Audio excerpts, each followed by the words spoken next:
তো এখানে আসার পরে যতটুকু ওষুধ যতটুকু চলছে আপাতত আগের থেকে বেস্ট আছে, ভালো আছে। আমি এখানে এসে যোগাযোগ করি এবং একবার আমি মেডিসিন নিয়েওছি, তা আমার তো আগের থেকে এখন মনে হচ্ছে বাবা ভালো আছেন। এখানকার মেডিসিন নেওয়ার জন্য সাজেস্ট করবো। এখানে মেডিসিনের কোনো সাইড এফেক্ট নেই। এখানকার যে ওষুধ খেয়ে আমার মা আগের থেকে অনেক ভালো আছে। এই আয়ুর্বেদিক ওষুধ খেয়ে বাবা এখন খেতে পারছে, ঘুমাতেও পারছে।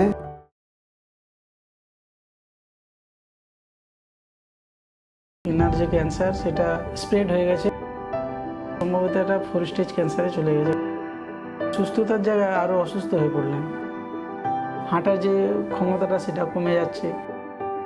আমার নাম শহীদ আলী শাহ, আমার বাবা জৈনুদ্দিন শাহ। আমাদের বাড়ি পশ্চিম মেদিনীপুর পিংলা থানার অন্তর্গত হাটমুড়িদা গ্রাম। আমার বাবা গত 2 মাস আগে আমরা মেডিকেল রিপোর্টের মাধ্যমে জানতে পারি যে আমাদের বাবার ইজি জাংশনে এসোফেজের গ্রোথের ক্যান্সার হয়েছে।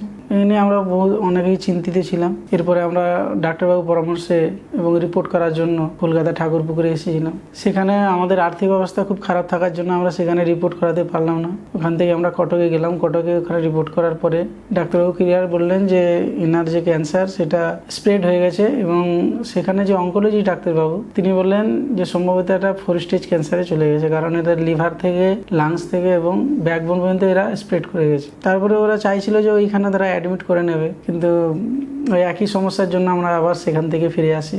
আসার পরে আবার আমরা হোমিওপ্যাথিক ট্রিটমেন্টে আমাদের ওইখানে খড়গপুর হিজলিতে এক জায়গায় হোমিওপ্যাথিক ট্রিটমেন্ট হয়। সেখানে 1 মাস ওষুধ খেলেন বাবা, কিন্তু কোনো রকমের সুস্থতার জায়গায় আরও অসুস্থ হয়ে পড়লেন। তো আমরা আবার শেষমেশ আমাদের ওইখানে পরিচিত একজন ব্যক্তি, তিনি খড়াতে গত মঙ্গলবার থেকে বৃহস্পতিবার আজকে নিয়ে 3টা রেডিয়েশন হবে। তারপর ফার্স্ট রেডিয়েশন নেওয়ার পরে আর আল্ট্রাসাউন্ড এখন নিচ্ছেন না। ব্যথা যন্ত্রণা নেই, কিন্তু ব্যাপার হচ্ছে বাবা যেটা বলছে যে আমি দুর্বল, আগের থেকে অনেক দুর্বল হয়ে যাচ্ছে, আমার হাঁটার যে ক্ষমতাটা সেটা কমে যাচ্ছে। এবং কালকে রাত্রে যখন ভাত খেতে বসেনি তখন বমি ভাব এসে যায়, তিনি ভাতটা খেতে পারলেন না। তো এই অবস্থায় আছে। তারপরে আমি আবার এই ফেসবুকের মাধ্যমে এই পুনর্জীবন আয়ুর্বেদিক ট্রিটমেন্টের কথা শুনে সে হোয়াটসঅ্যাপের মাধ্যমে যোগাযোগ করে আজকে আমি এসেছি। এইটুকুই আমার বলার ছিল স্যার।